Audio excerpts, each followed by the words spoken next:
বন্ধুরা, আজকের রেসিপি গলদা চিংড়ি। গলদা চিংড়ি কাটা থেকে রান্না পর্যন্ত পুরো রেসিপিটাই দেখতে থাকুন। নমস্কার বন্ধুরা, আমি মৌসুমি মৌসম ক্রিয়েটিভিটি চ্যানেলে সবাইকে স্বাগত জানাই।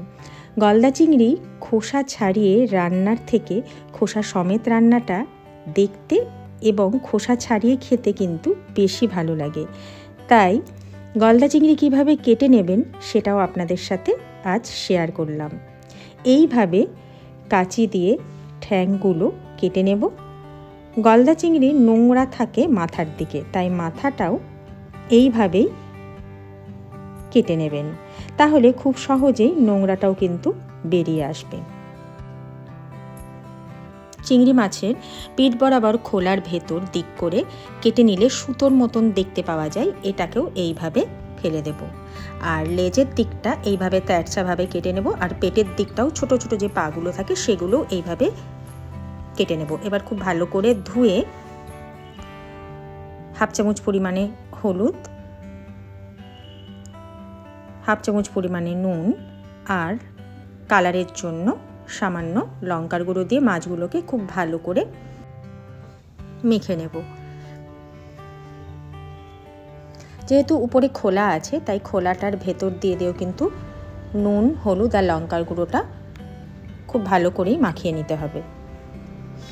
এবার একটা পেস্ট বানিয়ে নেব। রান্নাটা শুরু করার আগে নিয়ে নেব হাফ চামচ পরিমাণে কালো সর্ষে, হাফ চামচ পরিমাণে হলুদ সর্ষে, সামান্য নুন, দুটো কাঁচা লঙ্কা আর 2 চামচ টক দই। সামান্য জল দিয়ে একটা পেস্ট বানিয়ে আগে থেকে রেখে দেব। আর এখানে করে আমি কিছুটা পরিমাণে নারকেল কুড়িয়ে নিয়েছি। নারকেলটার মধ্যে গরম জল দিয়ে ভালো করে গুলে গ্রাইন্ডার জারের মধ্যে দিয়ে এটারও একটা পেস্ট বানিয়ে নারকেলের দুধটা বার করে নেব। এইভাবে ছাঁকনিতে ছেঁকে ছেঁকে দুধটাকে বার করে নেব। এবার কড়াইয়ে দিয়ে দেব পরিমাণ মতন সর্ষের তেল। মাছগুলোকে একটা একটা করে তেলের মধ্যে দিয়ে দেব। চিংড়ি মাছ কিন্তু খুব বেশি ভাজতে হয় না, তাই লো ফ্লেমে একটুখানি ভেজেই কিন্তু নামিয়ে দেব।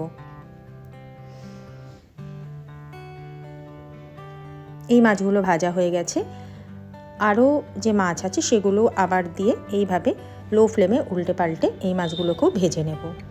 সব মাছ ভাজা হয়ে গেছে। এবার কড়াইয়ের মধ্যে দিয়ে দেব সর্ষের তেল, তার মধ্যে দেব দারচিনি আর 2 এলাচ। এবার আগে থেকে আমি পেঁয়াজ পেস্ট করে রেখেছিলাম, পেঁয়াজ বাটাটা দিয়ে দেব। লো ফ্লেমে খুব ভালো করে কষিয়ে এই সময় দিয়ে দেব 1 চামচ পরিমাণে রসুন বাটা, 1 চামচ পরিমাণে আদা বাটা, হাফ চামচ হলুদ গুঁড়ো, হাফ চামচ লঙ্কার গুঁড়ো আর সামান্য মৌরি। মৌরিটাতে খুব সুন্দর গন্ধ আর মিষ্টি একটা স্বাদ নিয়ে আসে। এবার লো ফ্লেমে খুব ভালো করে মশলাটাকে কষিয়ে নেব। মশলা কষানো হয়ে গেলে এই সময় দিয়ে দেব সর্ষের পেস্টটা। পেস্ট দিয়ে আবারও খুব ভালো করে লো ফ্লেমে কষিয়ে নিয়ে স্বাদ মতন আরেকটু নুন দিয়ে দেব। এই সময় দিয়ে দেব নারকেলের দুধ।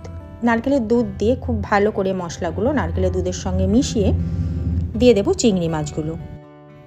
চিংড়ি মাছ ঝোলের মধ্যে দিয়ে কিন্তু বেশি ফোটাবো না।